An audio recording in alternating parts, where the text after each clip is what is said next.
Welcome to Blaze News, the mandate day 30. I'm Jill Savage. Tonight on the agenda, we start with President Trump's first joint address to Congress since the start of his second term, and it received wide-ranging support. According to the CBS YouGov poll, 76% of viewers approved of the speech. White House Press Secretary Karoline Leavitt had this to say in reaction. Speaking of the president, he just passed me a note while I'm standing here. He wanted me to hold this up. This is the poll that I cited, the CBS YouGov poll that shows that 76% of those who watched the president's speech last night approved of his speech. And so it goes to my earlier point that I made in my monologue about how incredibly sad it is that we have a modern-day Democrat Party who is so severely out of touch with the American public. 63% of people said President Trump spent a lot of time on issues that they cared about, and 68% of them said the speech made them feel hopeful. But Democrat members of Congress, however, were not so pleased. A group of them left halfway through the speech, and only 20% of overall respondents said that the speech made them feel angry or worried. And the majority of the viewers also like President Trump's plan for Ukraine, immigration, wasteful spending, and tariffs. And 76% approved of his decision to remove Congressman Al Green of Texas for interrupting the speech. The President of the United States, speaking at the invitation of the House and Senate, had his remarks interrupted by the representative from Texas, Mr. Green. Whereas the conduct of the representative from Texas disrupted the proceedings of the joint address and was a breach of proper conduct, and whereas after numerous disruptions, the representative from Texas had to be removed from the chamber by the sergeant at arms. Meanwhile, the Supreme Court ruled in a 5-4 vote to reinstate a lower court's ruling that orders the President Trump administration to quickly distribute up to $2 billion owed to contractors for work that has already been completed, which includes money owed by USAID. Justices Alito, Thomas, Gorsuch, and Kavanaugh dissented, writing that a single district court judge does not have the power to compel the government to pay out billions of taxpayer dollars. In Ukraine news, statements from National Security Advisor Mike Waltz and CIA Director John Ratcliffe revealed the administration has ordered at least a partial halt to crucial intelligence that's shared with Ukraine. Waltz told CBS News, "We're pausing, assessing, looking at everything across our security relationship." Both Ratcliffe and Waltz suggested that the pause may be brief if Ukraine moves towards negotiating an end to the war. Waltz spoke to reporters earlier today and gave them a hopeful update for the situation in Ukraine. Watch. But I just got off the phone before I walked out here with my counterpart, the Ukrainian National Security Advisor. We are having good talks on a location for the next round of negotiations, on delegations, on substance. So just in the last 24 hours, since the public statement from Zelensky, and then these subsequent conversations, which I'm going to walk inside and continue, I think we're going to see movement in very short order. Earlier today, President Trump approved a 1-month exemption on the new Canadian and Mexican tariffs for the U.S. automakers to prevent them from being at an economic disadvantage. Karoline Leavitt confirmed the move was made after meeting with the big 3 auto manufacturers. We are going to give a 1-month exemption on any autos coming through USMCA.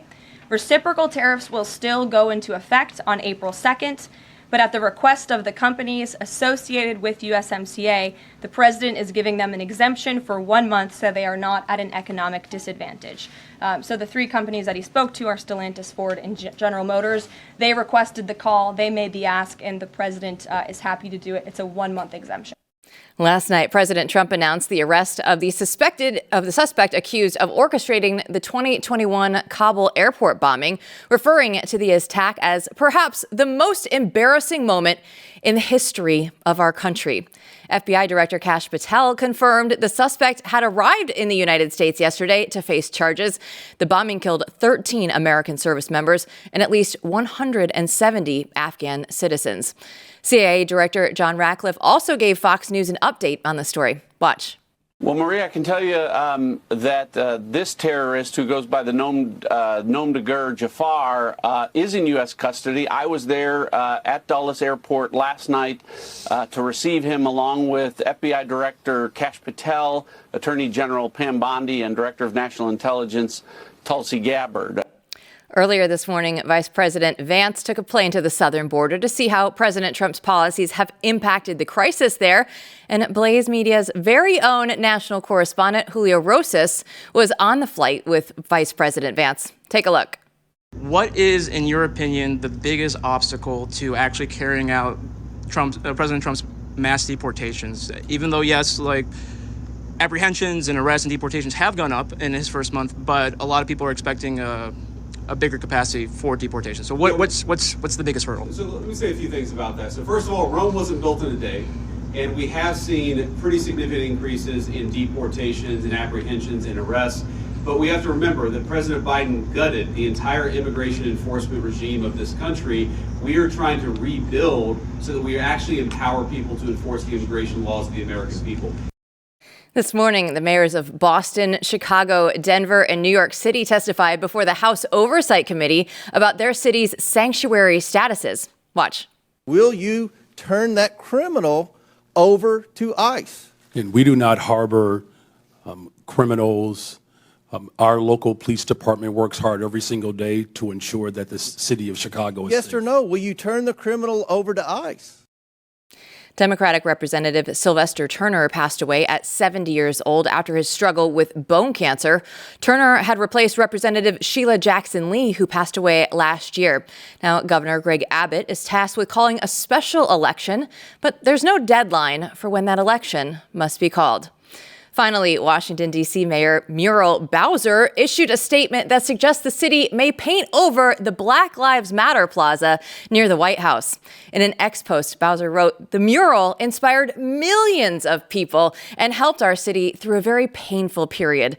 But now we can't afford to be distracted by meaningless congressional interference. The devastating impacts of the federal jobs cuts must be our number one concern. Our focus is on economic growth, public safety, and supporting our residents affected by these cuts." Now, this announcement came one day after Representative Andrew Clyde introduced a new measure seeking to withhold funds from D.C. if the plaza is not renamed Liberty Plaza.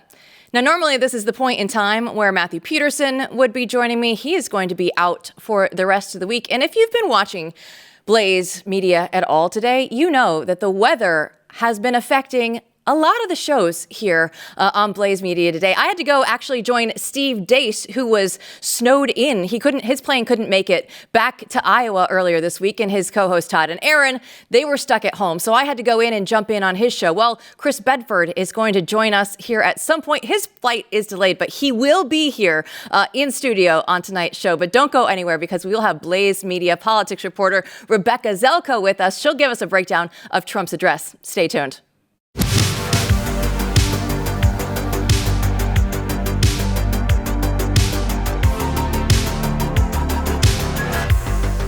Well, now it's time for Good Ranchers, because since 2017, over 140,000 family farms have shut down in the United States. And why is that?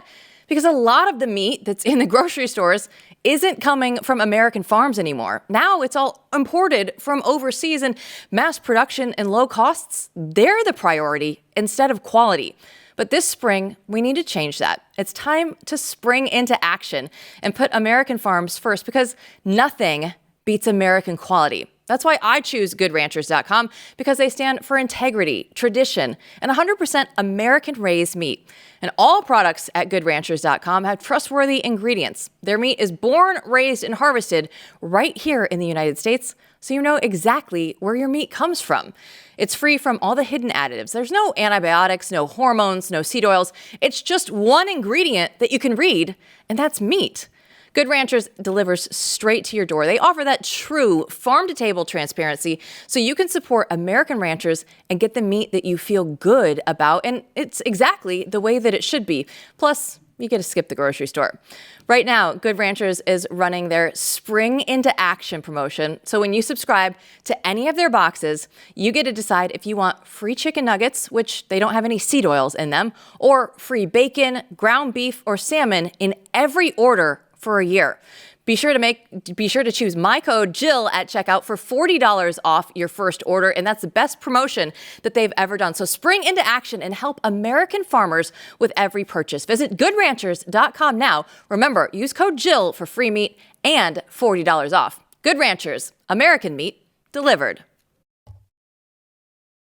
A new era for America. That's the vision that President Trump laid out in his historic address to Congress. It was filled with optimism and bold promises, and he painted a picture of a golden age ahead, one of prosperity and strength and renewed American leadership. But what will it take to get there? And how does Trump plan to make his vision a reality? Blaze News politics reporter Rebeka Zeljko wrote about Trump's speech and how it painted this picture of the lasting golden era for America. And she joins us now to break it all down. So, Rebeka, how did Trump's speech lay the groundwork for his vision for the American prosperity? Hi, Jill. Yeah, so Trump's speech, like you said, was just absolutely riddled with optimism. And it wasn't just this address. I mean, his whole term, ever since that famous inaugural address, has also been extremely optimistic, touching on a lot of the same points, talking about immigration, the economy. I mean, the list goes on. And I think that the reason that it laid the groundwork so effectively is because these are a lot of policies that we've already seen him implement in the first 6 weeks of his administration. And so it was really great to see. And I mean, the reaction in the crowd was just as telling. You saw all of the Republicans really united behind the president and cheering him on. Of course, you also saw the Democrats protesting pretty much every single thing that he possibly had to say. But that aside, I mean, the reception across America was extremely positive. There was that CBS poll this morning that really recapped the feeling across America. The viewers that saw the speech last night overwhelmingly had positive things to say about the speech. And so, to your point, I mean, it really feels like America is in this golden age, and that was just even further emphasized by the overwhelmingly optimistic tone of President Trump's speech. Yeah, we showed Caroline Leavitt earlier on the show and how she was holding up the piece of paper. She's like, Donald Trump wanted me to show you the CBS YouGov poll, right? Because it looks so good. You can see such a stark contrast where so many people felt so good about a speech. And Rebeka, this is almost unheard of, because if you look back at Trump in his first term, there was it's orange man bad, Trump derangement syndrome. So many people had so many bad things to say about Donald Trump. But this time, it's all different right now. Like, even the first 6 weeks, he's stacking up so many wins. So what is it like now just to see a Donald Trump that is getting positive, if not some glowing media coverage? Yeah, to your point, I think that a lot of the things that he's praised for now, his candor and a lot of the quips that you saw throughout his speech, I think those were things that he previously was just absolutely ridiculed for. But this time around, the reception is far more positive. And I think that's because Americans endured 4 years of the Biden administration. I mean, when it's 4 years of rampant inflation, of mass illegal immigration, it'll really wear you down. And then suddenly, the mean tweets don't look so bad. And so I think that a lot of Americans, their attitudes changed, and it really was reflected not just in that CBS poll, but in November. I mean, President Trump won in such a historic fashion that it's hard to ignore the truth, which is that Americans are really warming up to this guy that the media has demonized for the last decade or so. So we know Trump loves gold. If you go to Trump Tower, there's gold everywhere. It's going to be a golden age. So how is Donald Trump actually going to go through and fulfill the promises that he was making last night in the speech? I think we're seeing it all already. I mean, the amount of historic executive orders that he has signed, not just historic executive orders, but also executive actions that he has taken in these first 6 weeks, I think has already laid the groundwork, whether it's, men and women's sports or really cracking down on the border crisis. I think all of these things have already been set in motion. And now that the cabinet is finally being rounded out, we were really able to confirm those last couple of nominees that were going to be, that were perceived to be the difficult confirmations. I mean, now it's just, we're full speed ahead. And so I think these next few weeks, we're really going to see a lot of the work that has already been done just taken to a whole other level. All right, I mentioned Caroline Leavitt already once. Let's go ahead and listen to her take on the Democrats and last night with Trump. Let's listen. The behavior of Democrats last night was completely disgraceful and demonstrated how severely out of touch they are with the American public. It was the most shameful moment in the history of presidential addresses in that beautiful chamber. In what was supposed to be a unifying moment for our country, Democrat members of Congress instead screamed at the President of the United States, who was just overwhelmingly reelected by their constituents, walked out of the chamber, and worst of all, they disrespected the American people. Yeah, so Rebecca, we saw Trump trolling the Democrats during his speech last night. I know you wrote about this, so can you give us the highlight reel of all that, right? It was so good. I want to go over this one more time.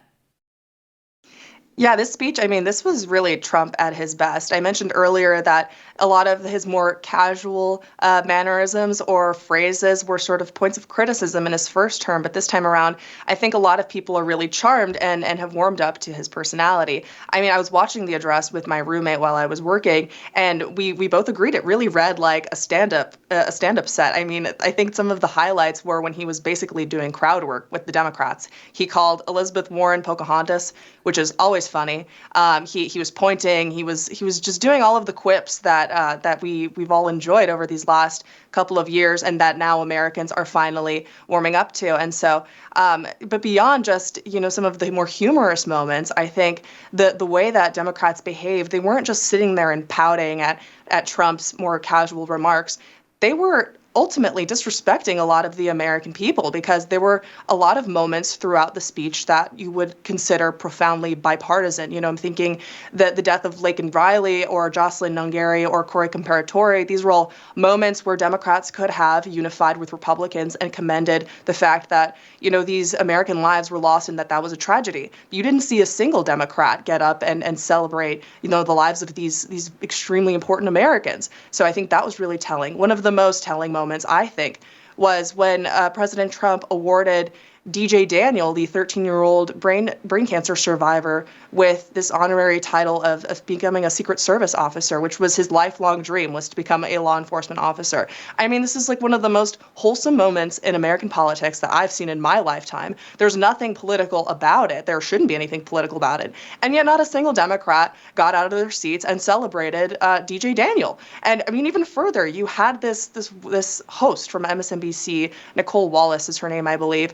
And I mean, her remarks about the whole thing were just absolutely insane, even by legacy media standards. I mean, leave it up to the left to make this beautiful story about this brain cancer survivor, this child who survived brain cancer, to make it somehow about January 6th. I mean, it was really astonishing to see how Democrats reacted, not just to like the funnier, more humorous moments of the speech, but also the moments in the speech that really should have unified both Democrats and Republicans. Yeah, and one more thing that I noticed in obviously his speech last night, because they had the paddles with Elon Musk's name on them, right?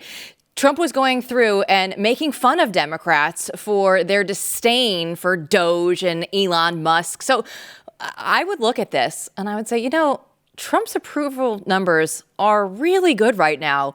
And a lot of that is because of Doge and Elon Musk. So why would they go through this whole ordeal to make the paddles, to put them up, to go through this whole event? I think Democrats are pretty much going through an identity crisis. That's the only way I can really describe it. I mean, they're sticking to their playbook, which has, I guess, worked for them over these last 4 years with, the protesting and the heckling and this sort of thing. You saw Al Green getting escorted. And this was all classic, behavior from the Democrats. But to your point, I mean, it's just becoming increasingly less and less popular with American people. And so I think at some point, Democrats are going to have some sort of wake-up call. If it wasn't November, I mean, I don't know what'll do it for them. But I mean, if they don't change their tactics, if they don't change their messaging, if they don't, sort of regroup and re-identify, rebrand as a party, I don't think that they're going to be having a lot of political success in the future. Well, yeah, the House Freedom Caucus decided to censure Representative Green for his outburst. They even put your story up on their X page today. I noticed that and was very excited to see you there on the House Freedom Caucus. So does this carry any weight? What's going to happen here? So they censured Al Green. If viewers somehow missed this viral moment, I mean, Al Green, he's one of the quirkier members of Congress. All the times that I've been reporting from the House chamber, he's always had these sort of outbursts, and he's waving his cane and he's yelling. That's kind of his signature move. And so he was escorted out of the chamber yesterday, which the House Freedom Caucus warned ahead of the address that if there were going to be people heckling or disrupting the speech in any way, that they would have been removed from the floor by the Sergeant of Arms. And the Speaker Johnson, also gave him another warning. Still, he obviously didn't listen and he was removed. As far as censuring goes, so censuring is more so just a formality. It doesn't carry too much weight.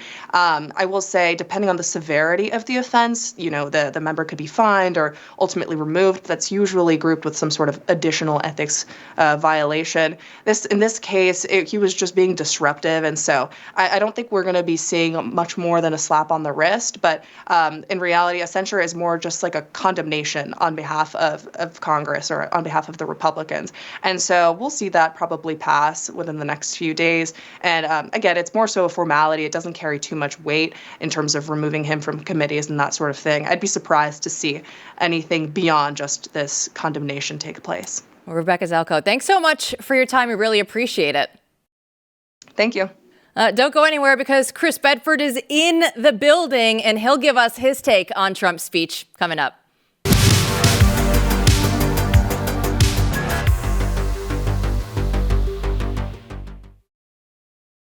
Well, Mother Nature has decided to cooperate. Blaze Media senior politics editor Chris Bedford, he went from Capitol Hill last night. He was there in attendance for Trump's speech, and he has made it here to our studios in Dallas to tell us all about it. So we're so happy that you made it here. Me too. There's a whole storm system all in between us.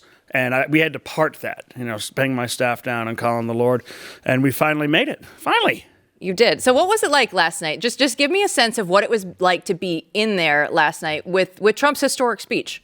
Well, the first thing you notice when you go through past all the security, and there's security everywhere, is just how short most senators are. I mean, that's kind of the classic D.C. thing. I bumped into one Democrat who wasn't up to my chest. I was accidentally in the Senate elevator. They have different elevators. There's senators only at different times, and I got into that because I was in a rush, too, to get through that security. And there's all these just staff running around, politicians, people you recognize, Ted Cruz going by with an entire entourage, Elizabeth Warren going by with an entire, she looked at me like I was the devil when I came up and asked her a question, because it had been incorrectly reported earlier in the day that she would not be in attendance, but apparently that was not true, and she was there looking all Elizabeth Warren-y, my old senator from Massachusetts. But these are solid buildings. These are marble, stone, the kind of floor that Mitch McConnell does not want to slip on. It is, no one wants to slip on this stuff. It's hard.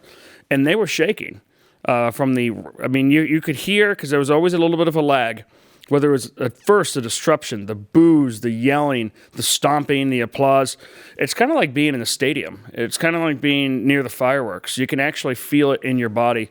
And it's a rush. And then to see everyone, there's a lot of partisanship there. There's a lot of foreign media there. There's a lot of people who are excited, a lot of people who are very, very, very sad at the occasion, which I like. I think I like that part the most. And it's an exciting place to be reporting for the Blaze. Well, it's so cool to have you there and to have you as the White House correspondent, and you are in the press pool. So things are happening. Things are changing in the media landscape, and you're the guy that gets to do it. So I'm trying to hire right now, if you know anyone, a White House correspondent, because this job, and let me sell it to you. Yeah, please do. Basically hanging out all day in an airport lobby that's like kind of muggy with all of the worst people you can possibly imagine, and a couple of really nice, actually, like the people who do the cameras are great.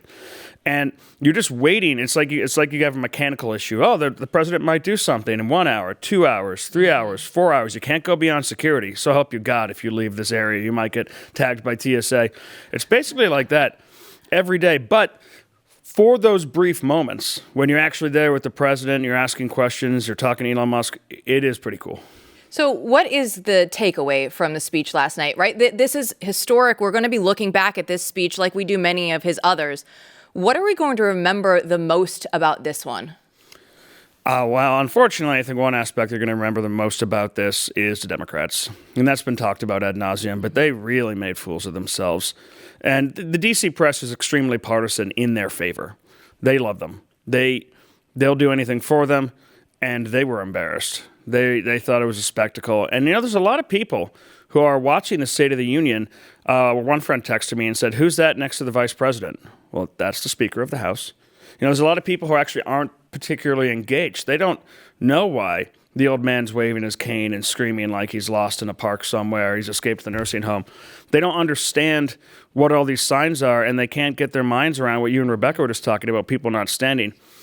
But from a historical point of view, besides the Democrats just going further into the abyss and the congressional Democrats becoming further separated from the gubernatorial Democrats, who are much more serious in general because they're actually governors, not just little teenage activists, is President Trump's evolution.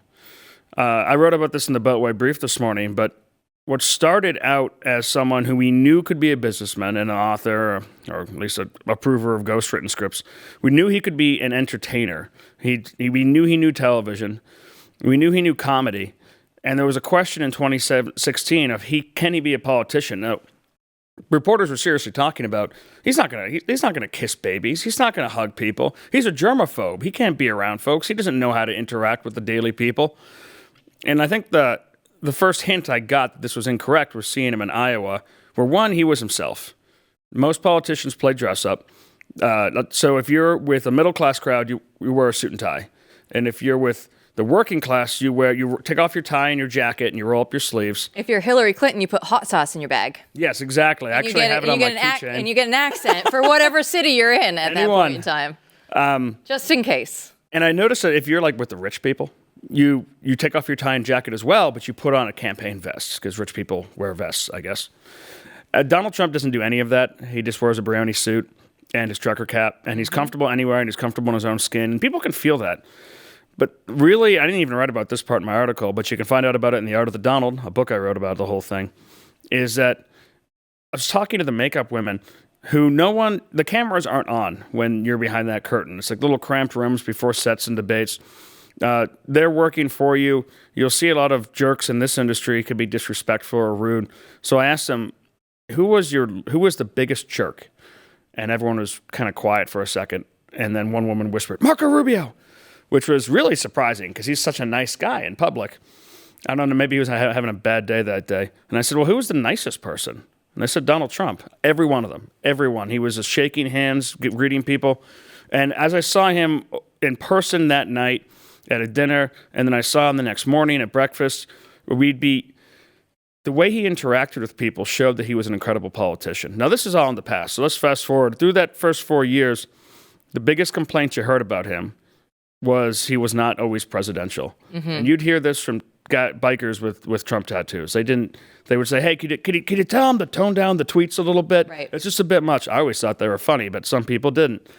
And even when he had these moments of soaring rhetoric, like in his speech at Normandy, maybe it would be followed up with tweeting at Mika a few hours later.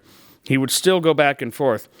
And from that time, from his last speech 5 years before last night, when he talked to members of Congress in the chambers for his final State of the Union, before COVID hit, before a large land war hit Europe again, back when the economy was good, back when people were feeling good, but also back when he was an embattled politician considered to be an usurper by much of the global order, who wasn't supposed to be there, who was going through an impeachment of his own at the time over Ukraine.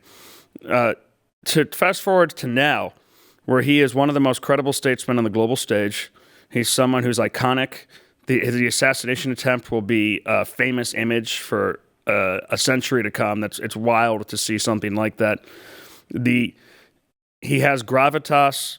He doesn't fly off the handle quite as easily. Even his ribbing of the Democrats, which was there, you girls were just talking about it, was more good-natured teasing. Mm-hmm. He called Elizabeth Warren Pocahontas. It was fun funny stuff, yeah. And he moved seamlessly between that humor and and serious stuff. And he didn't introduce a lot of new things. There wasn't that many surprises except for some of the guests. But he established an agenda that has now been 9 years in the making, 10 years in the making today of what MAGA stands for, what they've accomplished, what they're doing. And if you want any kind of an idea of what is unifying in America in an age where people fight over the NFL and Disney, 76 approval rating in a YouGov CBS poll, I know that was a bit of an outlier, is a sign of this is what the American people want to hear. And he's become a great orator and, dare I say, potentially someone who's more unifying. Politics is all about the approval numbers, right? Is this what the people want? We didn't have the Trump mandate back in 2016. They weren't ready for that at that point in time. The people weren't there yet. Even people on the right were still trying to figure out, who is this guy? Is this really a Republican? Is he not? Is he a New York liberal? What are we going to get from this man as president? And then you do fast forward now into his second term, and his approval numbers are better, which in politics is almost unheard of, to go through and actually do better the longer that you're on the national stage. Usually we get sick of you. We usually get very sick. We're tired of you. We want somebody new, right? Like if you talk about the Bushes, if you talk about the Clintons, we're like, please, can we just move on from these people? We're sick and tired of it. And yet with Donald Trump, it's as good as ever. It's such an entertainer than ever. I mean, he's someone who doesn't do the poll-tested stuff as much. He knows it instinctually. And you saw this in his television career. He doesn't sit there and watch C-SPAN and the Sunday morning shows like the politicians do. He watches things that other people watch. He takes the beast around NASCAR. He goes to these football games. Remember, when he came on the stage, politicians still talked to each other they didn't want to point, so they would use their thumb to point because that was poll-tested. It was non-threatening to people. Immigration was an act of love. Illegal immigration was an act of love, according to Jeb Bush. These were strange people, and he came in there like a WWE wrestler, just whipping chairs back and forth, calling Rand Paul a nerd, and making fun of Ted Cruz maybe a little too personally, suggesting maybe that his dad was involved in the Kennedy assassination. It was such a completely different level of barroom brawl politics. I remember when he got the nomination, that it was the night before the convention started, I was at this kind of strange Mad Hatter's dinner with Tucker Carlson, Roger Stone, Alex Jones. It was like 6 of us there. It was like the dinner. Craziest group of people, and some poor reporter from NPR who was just so out of her depth the whole time, or The Hill, excuse me. And Roger Stone said, "We have a plan." I was like, "Oh, what's the plan?" He said, "We're going to call Bill Clinton a rapist." And Alex Jones was like, "Tell him about the plan." And the next morning, I was walking to the convention, and they are, truth to be told, out front of the convention with a megaphone, giving out T-shirts that say Bill Clinton's a rapist. And I was like, this is a new, crazy, insane era of politics. So it's just up in your face, out front. And Donald Trump has kind of led that. And you know what? It turns out the American people who did like watching the game shows, who did like watching some Jerry Springer, who like UFC, like these other things, were really sick of the politics, the lying, the people not listening to them, the poll-tested milquetoast that wasn't fixing anything, the uniparty. And Donald Trump's also going to change the parties. The parties are dead in some way. They're defined by the last person who was in the presidency. And this is probably true going back to Thomas Jefferson and John Adams and the parties. But it was the party of Reagan until it was the party of Bush. Mm-hmm. And then from there, it was kind of lost in the wilderness. What's the connection between Mitt Romney and Donald Trump? It's like almost nothing. How could these people possibly be in the same political party, which I think Romney used to ask himself quite a bit. And now it's become finally the party of Trump. And with the right people in the wings, because he didn't do this alone. Elon Musk's there, Tucker Carlson's there, all these the comedians are there, Shane Gillis is there, pushing this sort of cultural revolution. The courage is contagious, the party's redefined, and it turns out it's popular with the American people. So if you go from 2016 Trump to present-day Trump, we do see this different skill set and a different attitude overall from Donald Trump.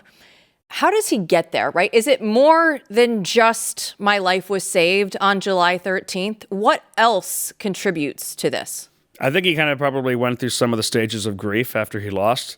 We saw the rage, and he was raging. I know people who were in the room with him. He was turning off televisions. He was cloistered up in the Oval Office. Eventually, he was only watching shows that really just parroted back what he thought. He was so mad, and I kind of get it because the entire planet had turned on him, whether it's sports or Hollywood or the elites or the finance and Wall Street, his own backers, his own Congress, his own vice president. He felt completely betrayed and alone, and he went back to Mar-a-Lago, and he went back to his family, and went back to his friends, and Biden started to just self-emulate on the stage, on the world stage, just completely fall apart. The country was doing terribly. Donald Trump was selling golden sneakers. He started to get his mojo back. He started to get that confidence back, and then he just came in and he swept through. At the same time, smart people were working really hard to make it happen. I think that you can't go through that kind of a world embarrassment without getting a little bit of humility. But I truly think, having seen him a little while before and a little while after the gunshots, that actually had a real serious impact on him. In a way, it made him rethink everything.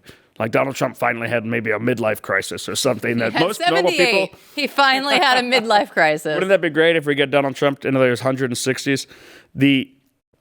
He could get Social Security. It's already going. I know, right? 160 be one of the years figures. old.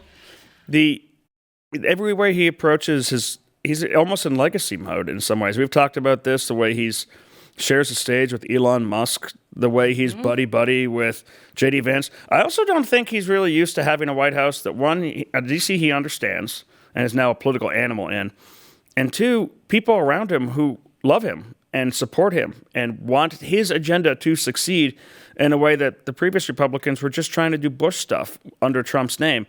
This is a new thing for him. It's a whole new environment, and it chilled him out. He went through. We got all the right people. We were promised it the first time. We're actually getting it the second time. Well, don't go anywhere, because Chris Bedford is going to answer your questions about Trump and Congress and the deep state and more right after this.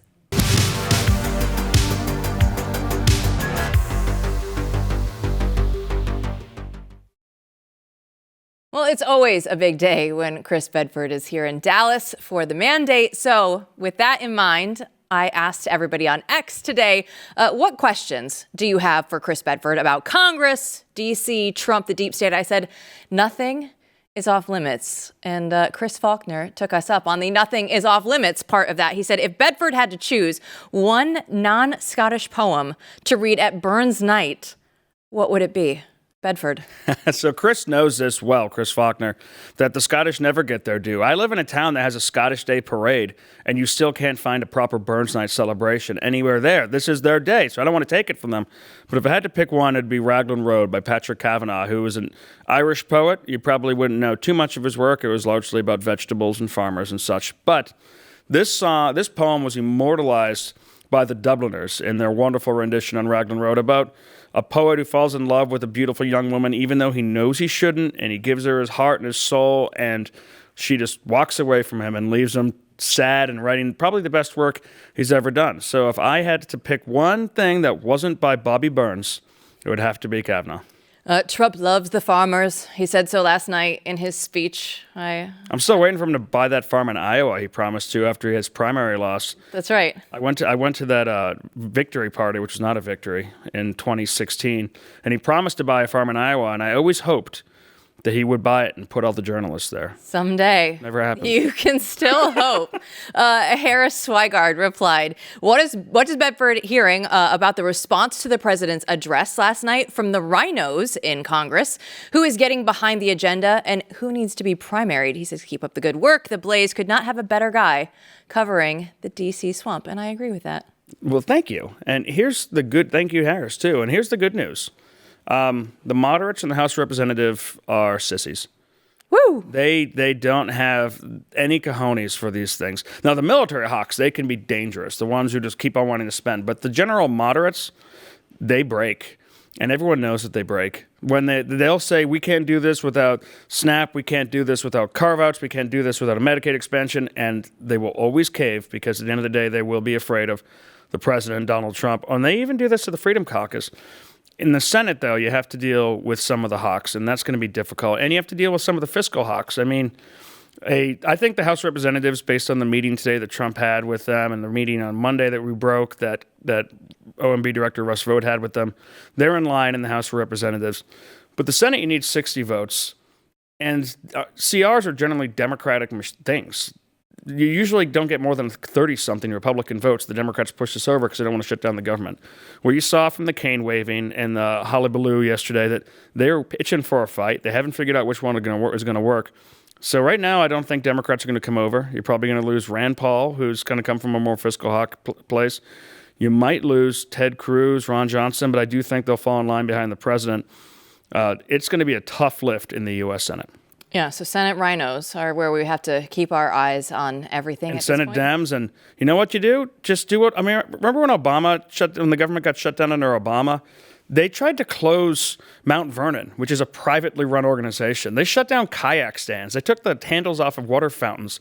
Maybe you should go there and let Elon Musk decide what gets shut down if the government gets shut down. What's essential? What is essential? They get to decide. Have you replied in your email yet? To what's? I know you don't have to, but I really do want to know what you did, 5 things that you did last week. Oh yeah, I'll get right on that. Yeah, please do. We have it from Blaze that we can actually reply to all these things. They're not keeping us from these. Well, I got 3 Beltway briefs, right? That's good. That you're over halfway there already. A couple of Blaze News appearances. I yelled at Rebecca. I mean, there's lots of stuff that you do. There's a lot there.